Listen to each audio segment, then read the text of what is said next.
Hey guys, welcome back to the Wandering Warrior podcast series or YouTube series. This week is episode 5, interview 4 with my good friend Omar. Omar, tell the people a little about yourself. Hello everybody, I'm Omar. I'm Moroccan, studying in Northern Cyprus and currently living in Turkey. I train Brazilian Jiu-Jitsu and I've been lucky enough to meet Max. He's a good guy, everyone. Yeah. So, Omar, what's your story, man? Like, you're this dude, right, who's from Morocco. You're thousands and thousands and thousands of miles away from home now, and you're not even at the country where you're or island technically where you're supposed to be studying. You're in the middle of the Silk Road right here. Yeah. You're in Istanbul, Turkey. What are you doing here, man? Man, it's just like a school story basically. So I graduated high school. I had to do something, like I had to go to university. I wanted to do something in the health sciences, medicine, pharmacy, dentistry, stuff that I like, right? So my first options were basically in Morocco, but it is super hard to get into these fields in Morocco because of the very limited number of seats in there. Automatically next option in Morocco is France. So I applied there. I got accepted, but the thing is, it's not easy. It's not hard to get accepted, but it's hard to graduate the first year. So around 93% of people fail the first year, and even more than that, there is this quota where only 8% of the people who graduate each year can be internationals. So in order for me to graduate as an international in France in the first year of health sciences, I had to be among the 7% of the 8%. Oh shit. Yeah, Okay. so it was something I could try, but it was too hard for when I have other options. So I started looking up other things that I can do. I managed to get a scholarship to go to Senegal and study there. But I don't know, I wasn't just comfortable with this option. I wanted to go see more different places, ideally change continents, you know. So I tried that a little bit. I didn't like it. I switched back. I tried Russia. Russia, okay. Yes, I was very close to go to Russia. I had a very appealing option where I could stay with very close proximity to a surgeon who's in the family. I could basically work in his clinic, have a 5-year internship or something like that, which is very valuable for me. But then again, I hate cold. I really just hate cold. Where in Russia? St. Petersburg. Oh, St. Petersburg, so extra cold, okay. Yeah. So I couldn't do that. I tried, but I couldn't do that. It was a bad option, but in a different way. So I kept looking. I tried Tunisia was an option as well. Kept looking again until I found Turkey. So I first came to Turkey. I knew some guys, some friends. They helped me come. I decided to come to Turkey in 2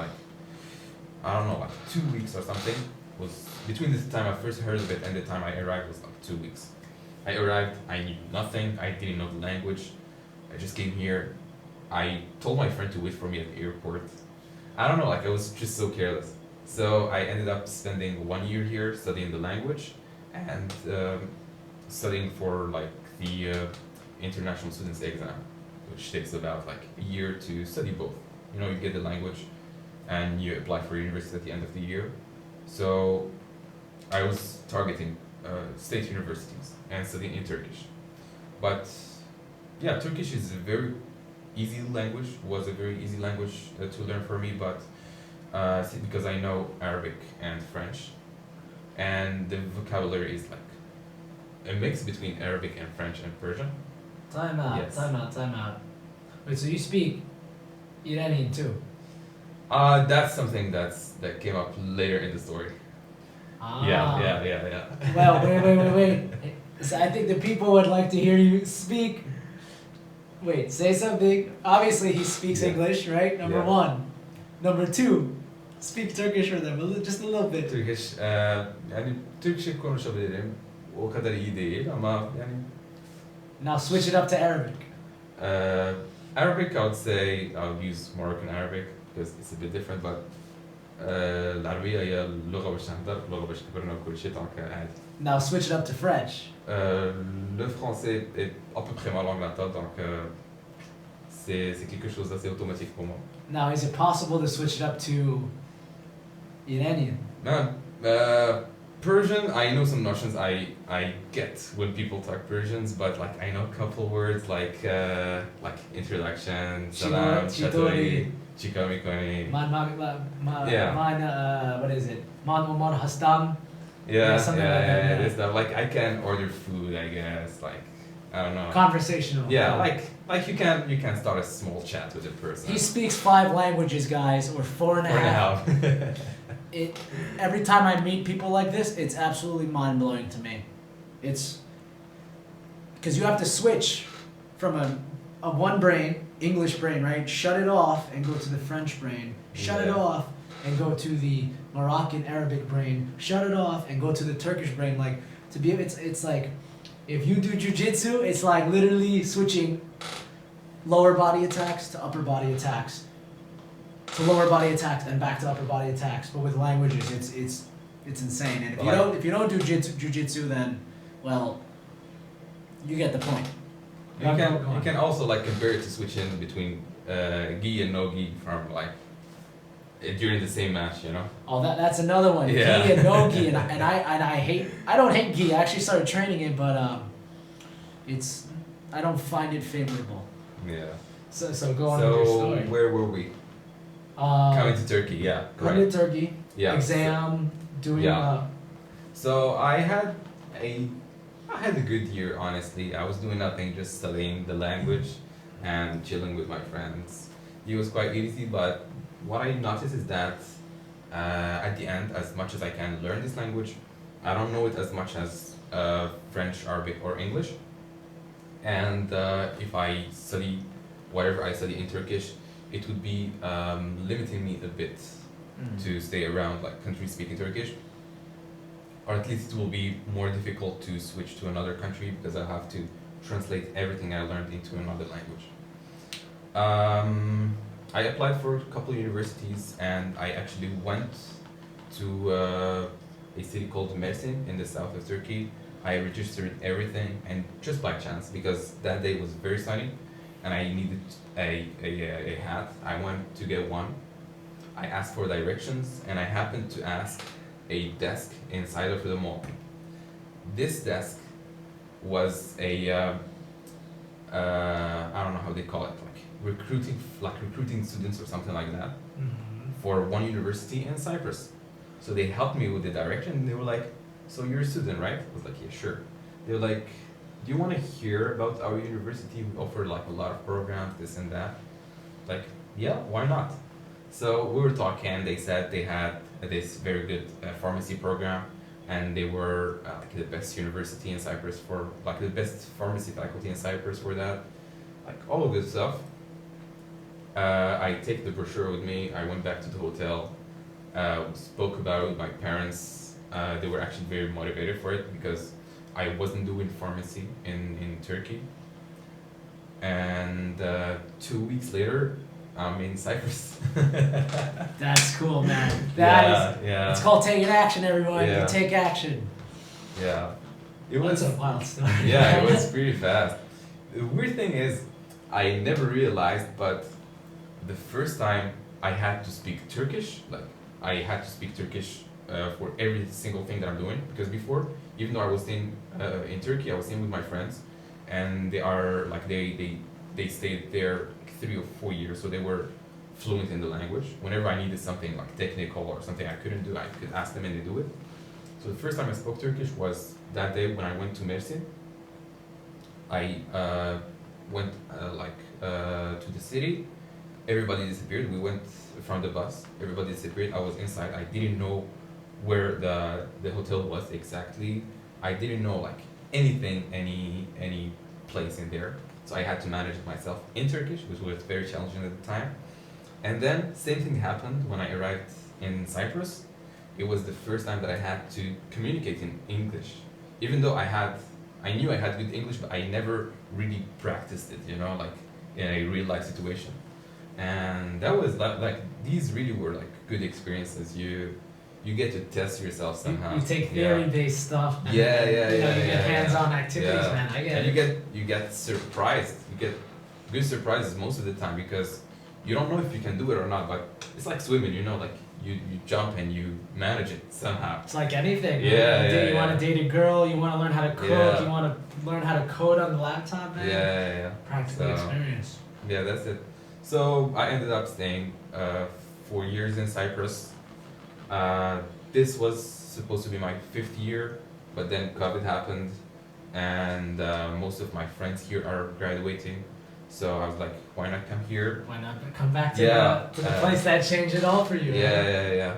And Jiu-Jitsu also like was stopped in Cyprus. I knew they continue here. I came. I'm staying with my friends now. Some of them when they graduated, but like find good Jiu-Jitsu and it's all good. And that's where you met me. Yeah. So Omar, man, you mentioned Jiu-Jitsu. So, I mean, I mentioned Jiu-Jitsu a lot to you guys. But, you know, you're a guy who, we come from completely different backgrounds. We're trying to accomplish completely separate things in life. And we probably have a lot of opposing viewpoints. But for some reason, there's this one activity that we both really, really enjoy or love. How did you get into Jiu-Jitsu since you mentioned it, man? Okay, so honestly, first time I heard about Jiu-Jitsu, I was still in Turkey before going to Cyprus. I saw it on internet, like just a couple of guys doing some like self-defense stuff, whatever. Looked interesting. I really liked the part of being more technical than just using strength and whatever. You know, like the traditional Brazilian Jiu-Jitsu thing, right? Yeah. I'm not gonna say the word I use for that. But I get it. Anyway, like it sounds like a good concept, but you know, like these times when you see stuff and you say good, but will I try it? I don't know. My roommate at a time, my flatmate at a time, he had trained Jiu-Jitsu a couple times before, and he tried to show me some stuff. Like he tried to show me some matches and whatever. I found it kind of weird, like really weird. I couldn't understand anything happening in there. You just see like two dudes hugging each other and then somebody submitted somehow. Somebody taps, you know, like it's weird. Yeah. Like first time you see it, you don't. First time you see about Jiu-Jitsu is a match, I don't think you can understand it at all. No, it kind of looks like. Well, guys cuddling with each other. That's a big spoon. Aggressively. That's what it looks like to me. Yeah. Yeah. So whatever, I moved to Cyprus. I stayed there. I spent my first semester, and I was just trying to do some like extracurricular activities. You know, like good for the CV, good for uni, whatever. Of course. So this popped back in my mind. I was like, let's try Jiu-Jitsu, right? I want to do something. Let's do a sport. Luckily enough, I was in a very small city. Like Cyprus is small. All of northern Cyprus is a little bit, like, tiny bit bigger than Istanbul, and it has like a lot of cities, around 4 or 5 big cities and a lot of villages. So you can imagine like how small they are, right? So luckily there was a team who was trying in my city, and they were like moving around because it's so small. They go to every other day. They go to the other cities. So it was like I went there, tried it, really liked it, and I stayed there ever since. And guys, these are actually the patches right here of his home team in Cyprus. So just check those out if you're interested in Jiu-Jitsu, if you're in Cyprus. I know my boy Duval is going there. But if not, Cyprus Jiu-Jitsu. So man, like, you know, you've traveled a little bit.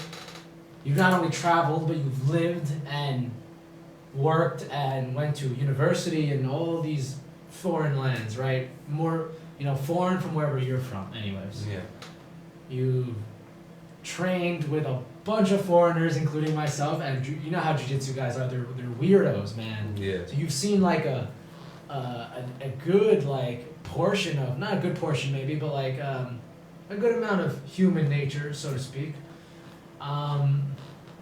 So after doing all this vagabonding, quote unquote, or wandering, do you really think that people are so different Yeah, that's from different parts of the world? That's a really good question because first thing that I notice, or I think that everybody notices when they go somewhere else, is that these people are very different.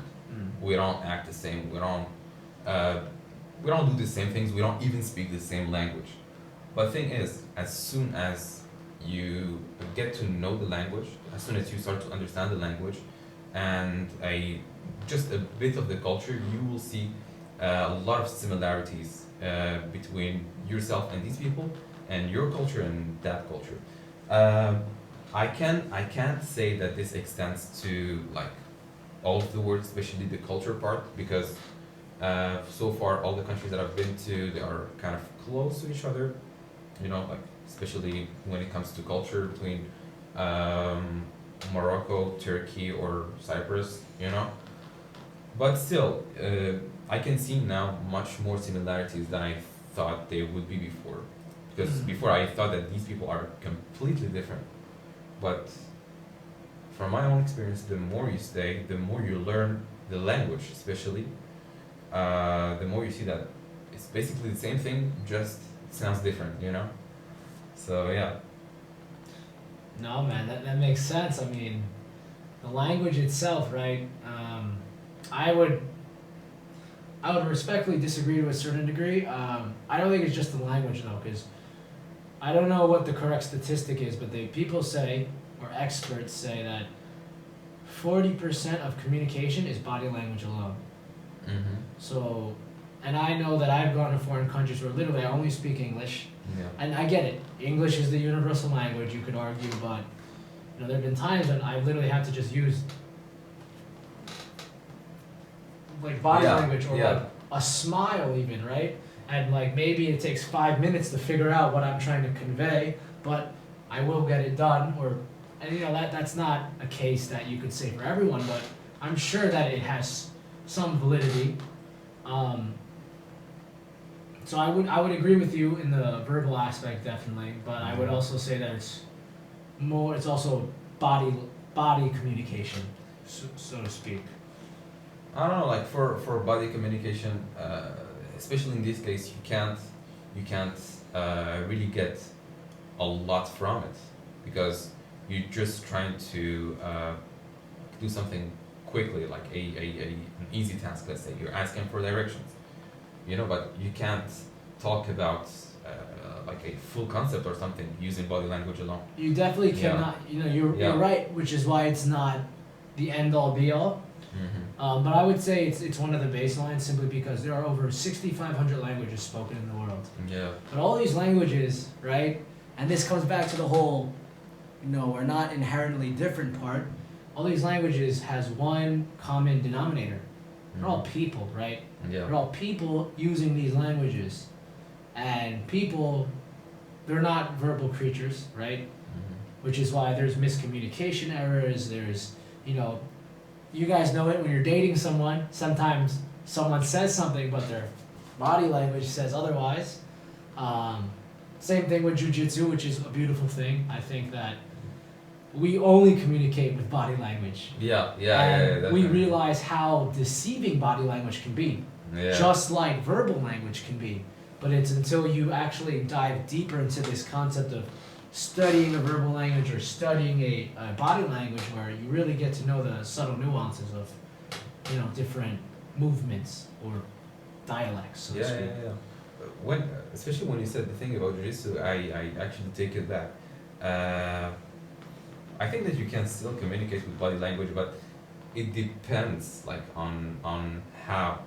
If it was about directions, it's very limited. But I don't know, like take two jiu-jitsu practitioners and let them spar for I don't know, like 30, 45 minutes. At the end, you feel like you know the person somehow, right? Like there is some kind of connection that happens. There's a warrior kind of thing there, right? Like you get to know like what kind of person they are just from how they roll, just from what techniques they like to use, how I don't know how they roll in general, right? Yeah. Yeah. And guys, for the jiu-jitsu, for the people out there who don't really understand what we're saying, so in essence, right? For example, if you are rolling or sparring, more so is the more general term that people understand. If you attack somebody directly, right? It pretty much means maybe your personality to a certain degree is direct.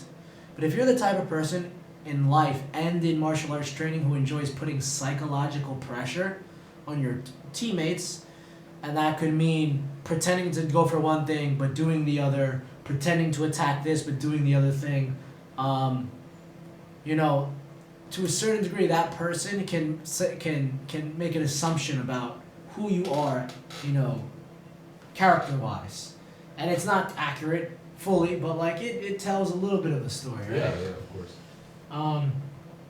So, you know, a lot of guys who do jujitsu, right? Mm-hmm. I know for myself, I mean, I didn't start it because I thought it was necessarily cool, but like it really does help with what's going on in the head sometimes. Yeah. So, you know, have you ever had to use jujitsu as like a, you know, like a very therapeutic activity?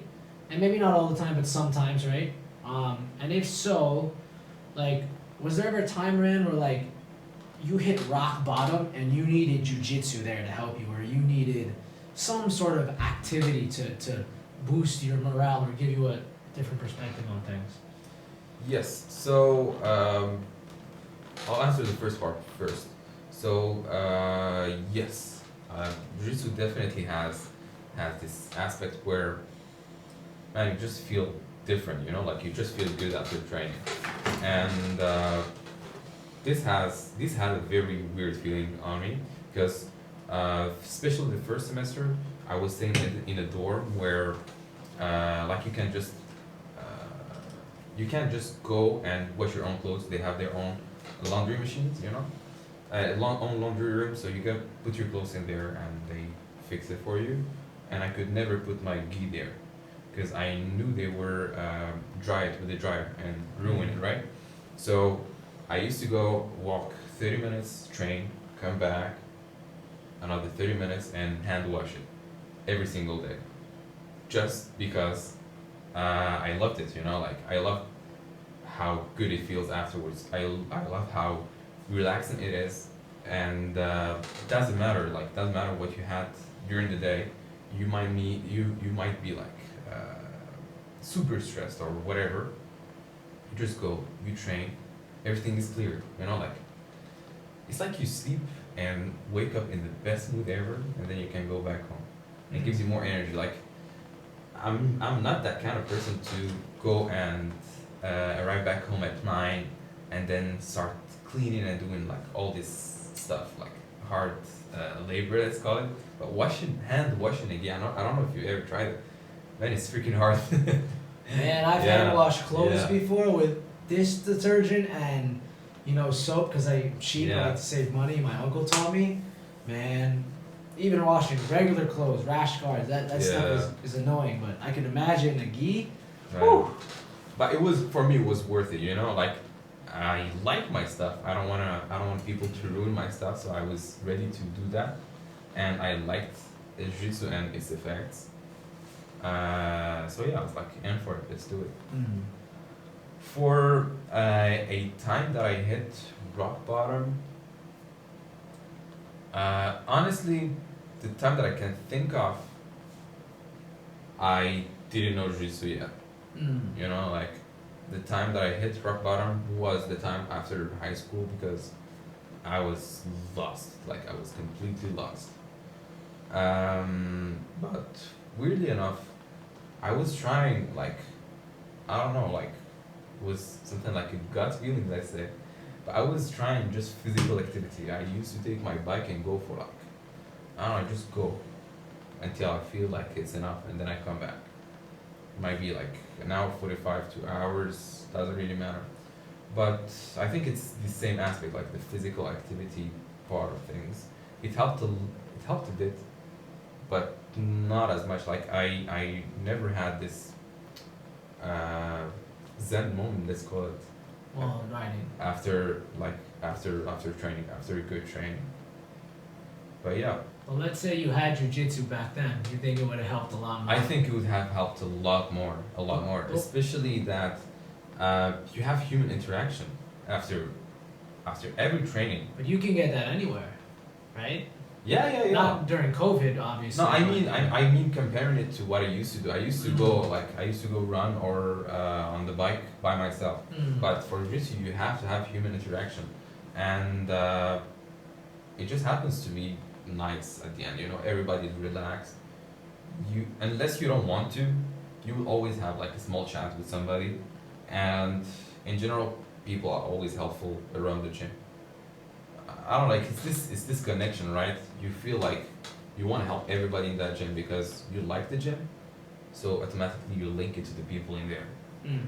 So that is something that might have helped me, you know, like maybe just sharing my problems with people and they can help with that, right? Why would you say that a physical activity like Brazilian Jiu-Jitsu, submission grappling, wrestling, whatever it is, judo, these things, right? Like, they're a physical activity just like running, riding a bike, shooting a basketball, kicking a soccer ball.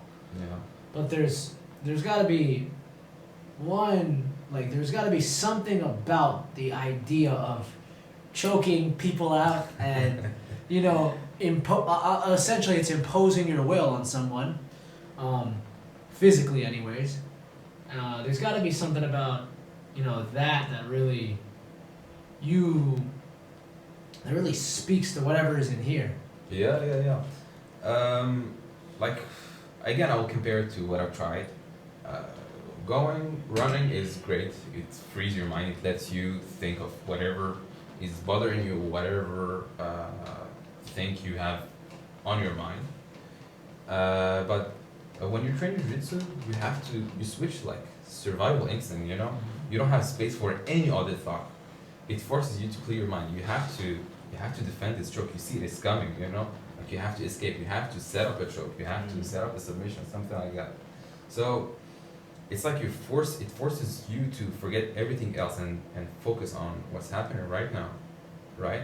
So maybe that's it. Maybe it's just like coming back to your instincts and trying to manage it, like not overthinking anything.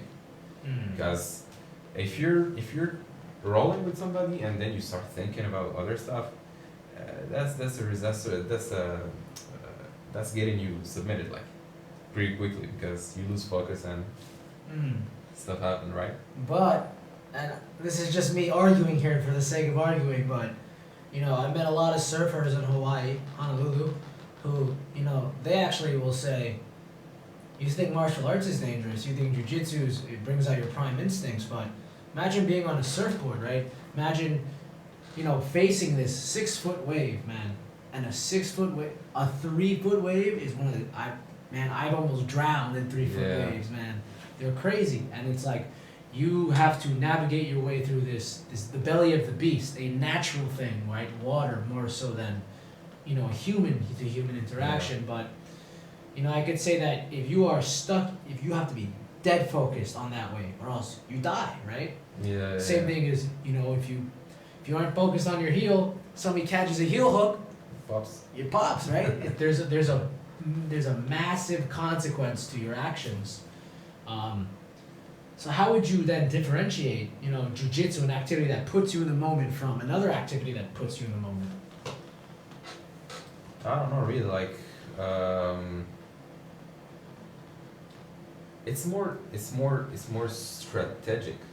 That's for sure. Like you have to think about it. You have to set up a plan for it. You have to anticipate another person's actions and reactions, right? But couldn't you say the same thing about being on a wave? it's strategic to either right pitch yaw and roll. You need to put your foot here. You need to put your foot there. But to some extent that's kind of predictable because it never happens that the wave is going this way and suddenly flips to the other side, right? No, that happens. Really? Yeah, like the wave could be going towards the left, but all of a sudden, like, they call it reading the waves, right? Because waves come in threes or fours, Okay. and like maybe you'll get something that breaks here, but then the second wave will break up here, and it'll break a little bit, and like if you're like, that's why and I don't mean to argue for the sake of arguing, but I've heard jiu-jitsu guys say that, and I just need clarification for myself why this because there's many activities like jiu-jitsu in my opinion, but why this specific thing translates to this empowerment feeling, right? Yeah.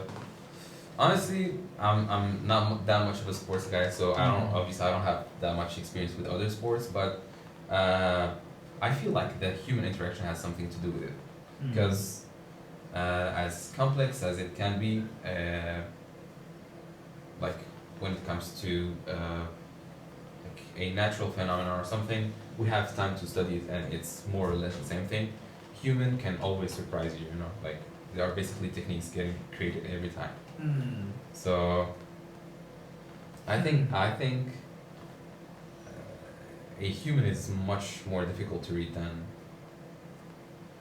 nature, even though it's part of nature, right? I would have to respectfully disagree on that one. I'm sorry, guys. I've almost been killed by waves before that I couldn't read properly, so I'd have to respectfully disagree. I would say though that for a person like me, if I were to ask myself the same question, so this idea of jiu-jitsu, right? I think it's a multifaceted concept, which is why guys like us from completely different backgrounds, completely different language schemes and occupational whatevers. The reason why it speaks to us so much is the thing about jiu-jitsu is that it brings out this primal instinct, I believe, right? Yeah. Like, what are sports, for example? Sports are just another way to say gladiators in the Colosseum, which is people killing each other.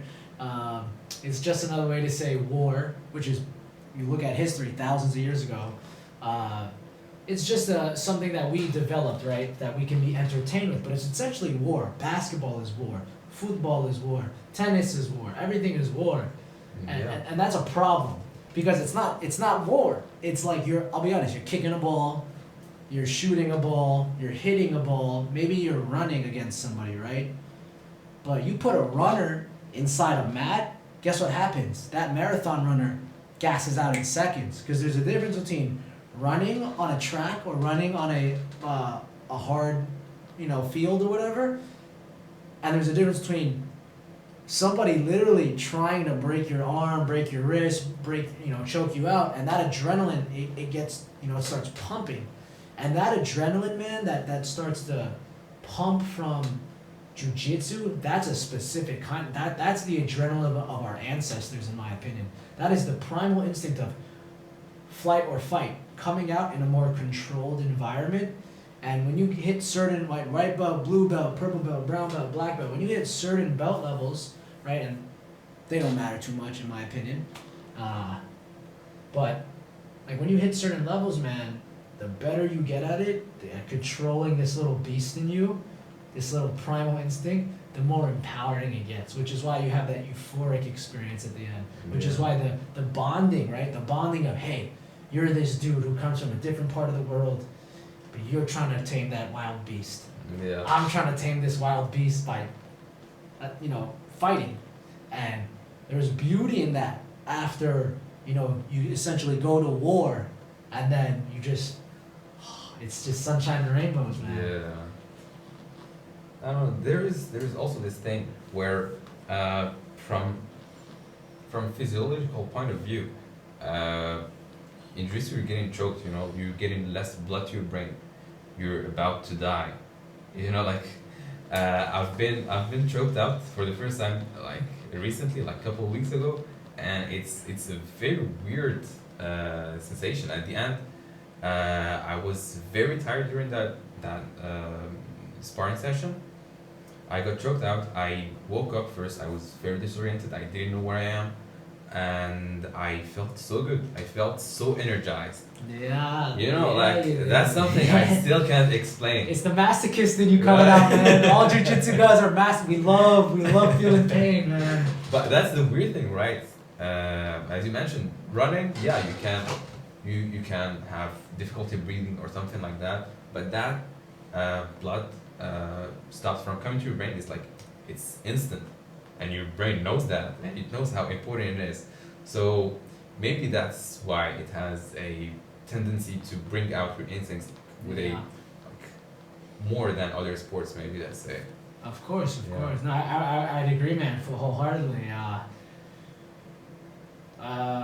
This is kind of weird, guys, but I enjoy, like, my favorite position is back stuff, and Omar knows that. Sometimes I let people just, try to close up my carotid arteries here, because I want to work defense, but it feels damn good. I can admit that. It feels damn good, man. Yeah. And that euphoria, that's a different kind of drug, ladies and gentlemen. I think quite a lot of people look for the same feeling, but through different ways. Yes. Artwork, nationalism. No, but like I mean, this feeling of being close to death, for some reason, humans are drawn to it sometimes. Quite a lot of times. I'd say all the time. Yeah. Like why would people jump from a building to another?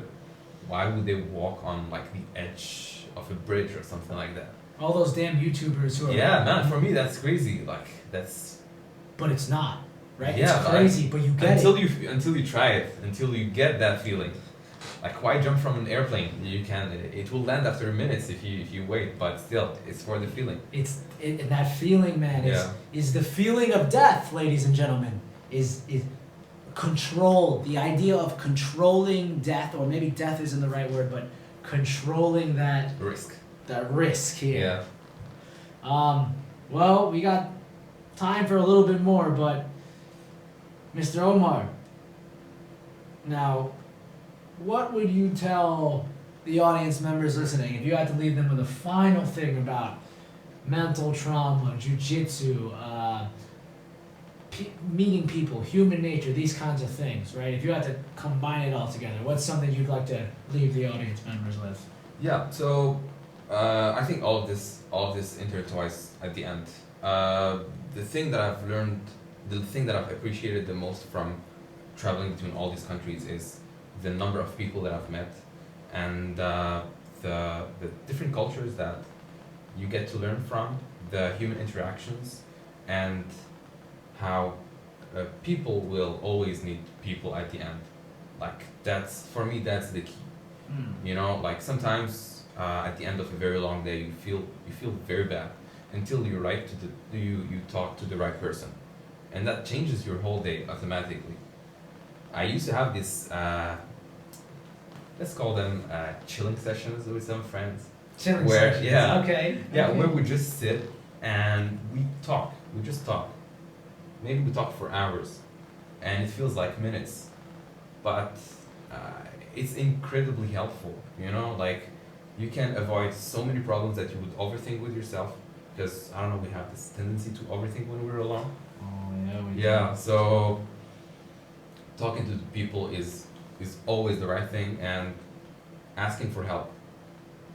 We should always know that asking for help is good. It's okay, and it's most of the time the right thing to do. Yeah, so people are nice. Yeah, that's what I have to say. People are nice, ladies and gentlemen. People are nice. Well, Omar, man, it was nice having you on the show. And guys, you'll see him back on when I meet him in Northern Cyprus at some point. Yeah, sure. Hopefully before I leave the Eastern European region.